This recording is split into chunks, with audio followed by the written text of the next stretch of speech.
Halo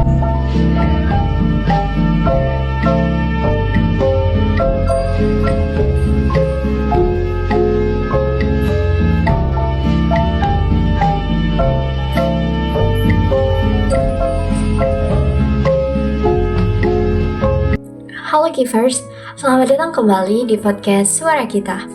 Body Talk, Girls Self-Respect Come First. Nah, kali ini kita akan membahas sebuah topik yang cukup berat nih, tetapi sangat penting untuk difahami bersama, yakni femisida.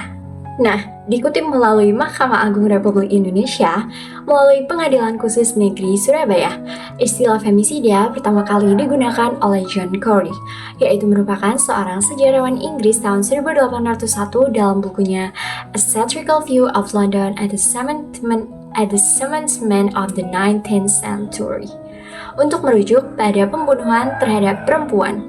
Dan juga selain itu, kemudian di tahun 1976, Profesor Diana E. Hay Russell bersama dengan Nicole van den Haan, yaitu seorang tokoh pelopor, pakar, aktivis, dan juga feminis kekerasan laki-laki terhadap perempuan. Pada pengadilan internasionalnya, kejahatan terhadap perempuan International Tribunal on Crimes Against Women di Brussels, Belgia, menggunakan istilah tersebut untuk menarik perhatian publik pada kekerasan dan juga diskriminasi laki-laki terhadap para perempuan. Nah, selain itu, dikutip oleh Muhammad Fadli melalui KBBI menyatakan bahwasanya femisida memiliki pengertian, yakni terbunuhnya seorang perempuan oleh laki-laki dikarenakan kebenciannya terhadap perempuan, sehingga seorang laki-laki tersebut merasa memiliki kepemilikan terhadap perempuan tersebut dan juga berbuat sesuka hati mereka. Nah, dalam beberapa kasus nih, terkadang pelakunya adalah yang dekat dengan korban, seperti pasangan, mantan, bahkan kerabat dekat loh. Dunia seolah-olah menjadi tempat yang paling tidak aman untuk seorang perempuan. Selain itu, stereotip masyarakat Indonesia yang masih menganggap lemah seorang perempuan juga menimbulkan adanya kasus ini. Nah, selain itu, dikutip juga dari Komnas Perempuan nih, terjadi 95 kasus femisida pada tahun 2020, sebanyak 237 kasus di tahun 2021, dan 2023 hingga April 2024 terjadi 159 kasus nih. Tapi, kasus femisida ini juga sering banget mengalami pelecehan dan juga kekerasan seksual, seperti di sekolah, jalan, atau bahkan di transportasi umum, tetapi juga di rumahnya sendiri. Nah, mengapa femisida terjadi?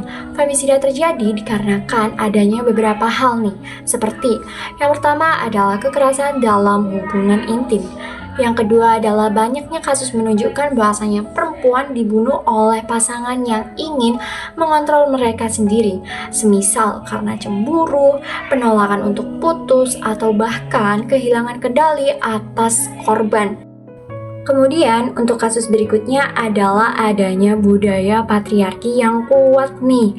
Nah, di beberapa masyarakat perempuan ini masih dianggap memiliki posisi yang lebih rendah, sehingga adanya kekerasan berbasis gender itu masih benar-benar sering banget dilalui. Dan juga ketiga adalah kurangnya perlindungan hukum atau respon yang lambat terhadap laporan kekerasan. Padahal banyak loh korban sebelumnya ini sudah melaporkan ancaman atau kekerasan tetapi tidak mendapatkan perlindungan yang cukup. Nah, oleh sebab itu ketika teman-teman ini bertanya, mengapa sih hal ini itu penting untuk dibahas? Karena membicarakan femisida bukan untuk menakut-nakuti. Tujuannya adalah guna meningkatkan kesadaran dari teman-teman. Ketika kita memahami bahwa kekerasan ini, masyarakat bisa lebih cepat mengenali tanda-tanda bahaya dari adanya femisida ini. Oleh sebab itu, femisida ini sangat-sangat penting untuk diketahui dan juga dipelajari secara mendalam. Nah, selain itu, diskusi mengenai femisida juga mendorong kebijakan perlindungan korban kekerasan, sistem hukum yang lebih responsif, serta perubahan cara pandang masyarakat terhadap kekerasan yang berbasis gender. Semakin banyak orang memahami isu ini, semakin besar pula peluang untuk mencegah tragedi yang sama terjadi kembali. Femisida bukan hanya statistik. Di balik setiap kasus ada kehidupan yang hilang, keluarga yang berduka, dan cerita yang seharusnya tidak berakhir seperti itu. Karena itu, penting bagi kita semua untuk terus berbicara dan mendukung upaya pencegahan kekerasan terhadap perempuan. Kalau menurut kalian topik ini penting untuk dibahas, jangan ragu untuk share episode ini agar lebih banyak orang memahami isu femisida. Terima kasih sudah mendengarkan dan sampai jumpa di episode berikutnya. See you givers on another episode.